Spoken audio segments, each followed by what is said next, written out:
हमारा आज का विषय है हरियाणवी भाषा की प्रवृत्तियाँ। हरियाणवी भाषा जो हरियाणा में बोली जाती है, हरियाणा के लोगों के माध्यम से बोली जाती है। कुछ कुछ ये भाषा हरियाणा के आसपास सरहदों पर भी बोली जाती है, जैसे पंजाब और हरियाणा की सरहद, इधर से पंजाब और यूपी की सरहद, यहाँ से हरियाणा जहाँ दिल्ली से जुड़ा है और जहाँ पर इधर राजस्थान से जुड़ा। तो यहाँ के आसपास की बोलियों का प्रभाव भी हमारी हरियाणवी भाषा पर पड़ता है। सोचने वाली बात है कि वह भाषा जो हमारे हरियाणा में बोली जाती है उसकी कैसी विशेषताएं रही होंगी। देखो, सबसे पहले आपको ये समझना है कि जब हम किसी भी भाषा की विशेषताएं करते हैं तो इसका अभिप्राय यह है कि इस भाषा में क्या लिखा गया, कैसे लिखा गया। तो जब हमें दो प्रश्न चाहिए तो हमें दो तरह की प्रवृत्तियां भी चाहिए, दो ही तरह की विशेषताएं चाहिए। तो जब हम क्या लिखा गया की बात करते हैं तब हम बात करते हैं कि हरियाणवी भाषा की कथागत विशेषताएं क्या हैं, और जब हम कैसे की बात करते हैं तब हम बात करते हैं कि हरियाणवी भाषा की कलागत विशेषताएं क्या है। तो जब हम क्या की बात करते हैं अर्थात कथागत विशेषताओं की बात करते हैं तब हम इस बात की विवेचना करते हैं कि अभिप्राय यह है कि हरियाणवी भाषा ने किन किन विषयों पर लिखा है, क्या क्या लिखा है, किस किस के बारे में लिखा है, और ऐसा सब भाव इसके अंदर किस प्रकार से सहेजे हुए हैं इसमें। तो सबसे पहली बात जो हरियाणवी भाषा में बहुत बड़ी है वह है अपने हरियाणा का गुणगान। हरा भरा हरियाणा मेरा, है ना, कि मेरे हरियाणा में बहुत कुछ है। घी माखन का डेरा, मेरा हरियाणा जो है यहाँ घी माखन दूध की नदियाँ बहती हैं, हरा भरा है, लोग खुश रहते हैं, हर एक व्यक्ति अपने आप में संपन्न है। अब आता है सामाजिक चेतना कि किस तरह का समाज है हरियाणा का। गांव का समाज है, ग्रामीण इलाके हैं, किसान है, खेतीहर लोग हैं, किस तरह से वो अपनी ज़मीन से प्यार करते हैं, कैसे आज के जीवन में वो नगरों की तरफ भाग रहे हैं। तो सामाजिक चेतना जहाँ हमारे ग्रामीण इलाके की तरफ बात करती है वहीं पर नागरीय परिवेश की बात भी करती है। वह हरियाणा यहाँ पे गंवारू, वो कहते हैं ना, इन्हीं झोंपड़ों में मेरा देश बसता। तो हरियाणा की एक खास पहचान है कि वो अपने गांव में ग्रामीण लोगों की बात करती है और ग्रामीण लोगों की संस्कृति को लोगों तक रखना चाहती है। अब हरियाणा में ऐसा नहीं है कि केवल अपने समाज तक, केवल अपने परिवार तक सीमित है। हरियाणवी भाषा अपनी राष्ट्रीय एकता को लेकर चलती है, अपने राष्ट्र की बात करती है। जितने भी हमारे आप देखोगे कि सेना में जवान जाते हैं, अपने देश के लिए अपने अपने प्राणों की आहुति देते हैं, वो कोई और नहीं होते, हमारे ही देश के नौजवान होते हैं, और उनमें बहुत ज़्यादा हरियाणा के गबरू होते हैं।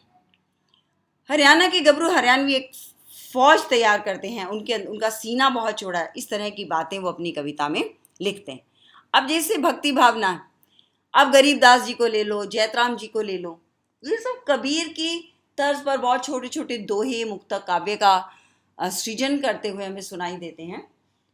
अब जब समाज की बात होती है इस कविता में तो शोषितों के प्रति बहुत सहानुभूति है।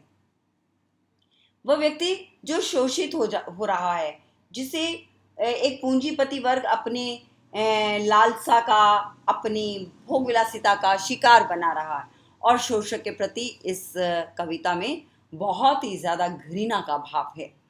उसके सब कुछ होते हुए भी ये कविता एक आशावादी दृष्टिकोण लेकर चलती है, और इतने छोटे छोटे व्यंग्य करती है आशावादी दृष्टिकोण में। आपने सुना होगा लोगों को कि हरियाणवी चुटकुले बहुत मशहूर हैं, बहुत प्रसिद्ध हैं, छोटी छोटी बातों पर वो बातें कह जाते हैं। लोकोक्तियाँ यहाँ की बड़ी मशहूर हैं, प्रसिद्ध हैं, जैसे सोया के तो काटड़ा ही जामिया करे। तो बहुत ही एक दार्शनिक पृष्ठभूमि को लेकर इस युग की कविता आती है। ऐसा नहीं कि छोटी सी बात कही और इस युग में वो बात पूर्ण हो गई, ऐसा नहीं है। वो छोटी सी बात बड़े गहरे जीवन से निकाल कर लाते हैं।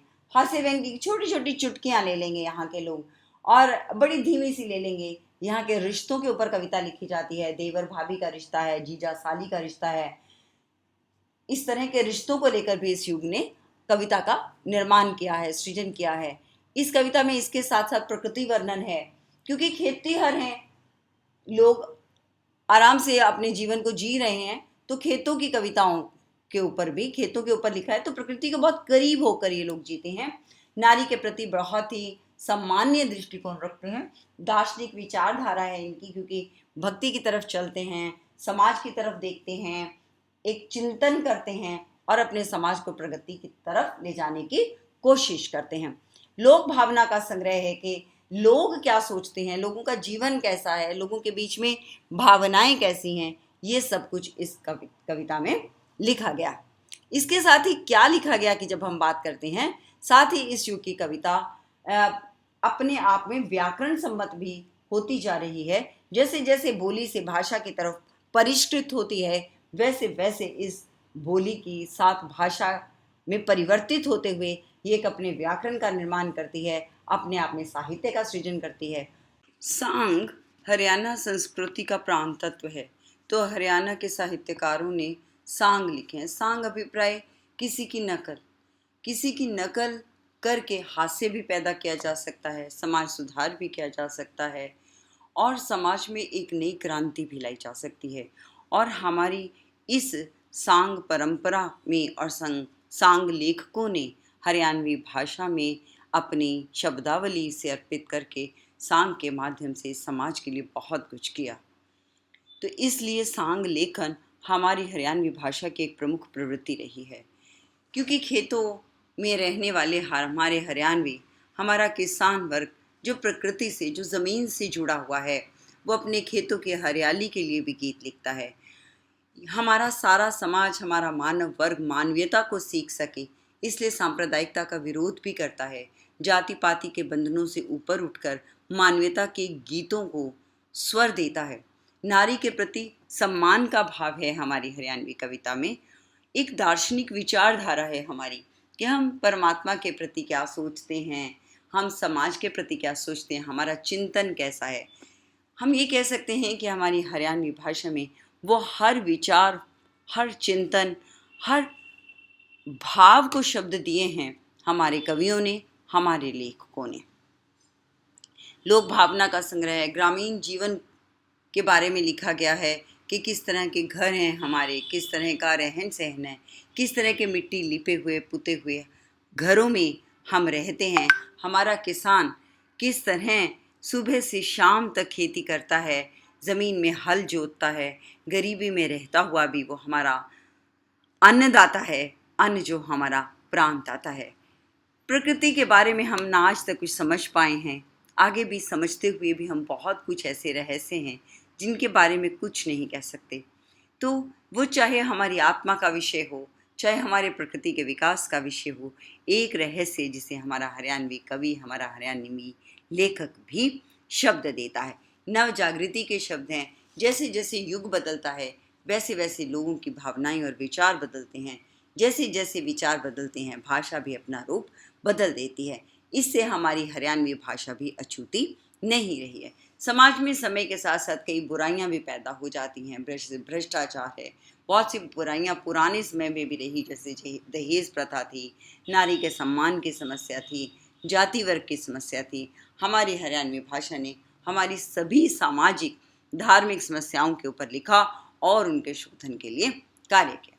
हम यही कह सकते हैं कि हरियाणवी भाषा में हर विषय के ऊपर कविता लिखी गई, वो चाहे व्यक्ति की सोच का विषय रहा हो, चाहे व्यक्ति के कर्मों का विषय रहा हो, चाहे व्यक्ति के अध्यात्म का विषय रहा हो, लेकिन हमारे हरियाणवी लेखकों ने, हमारे हरियाणवी कवियों ने अपनी लेखनी को हमेशा शब्द दिए हैं, हमेशा भाव दिए हैं और हमेशा गीत दिए हैं।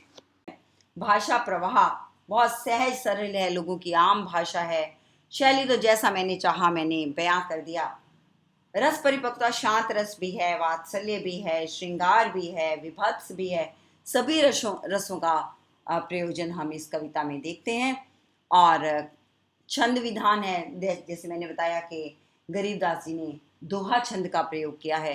काव्य रूप मुक्तक भी हैं और प्रबंध काव्य भी हैं। गीता के ऊपर इन्होंने काव्यात्मक गीता भी लिखी है विलक्षण जी ने।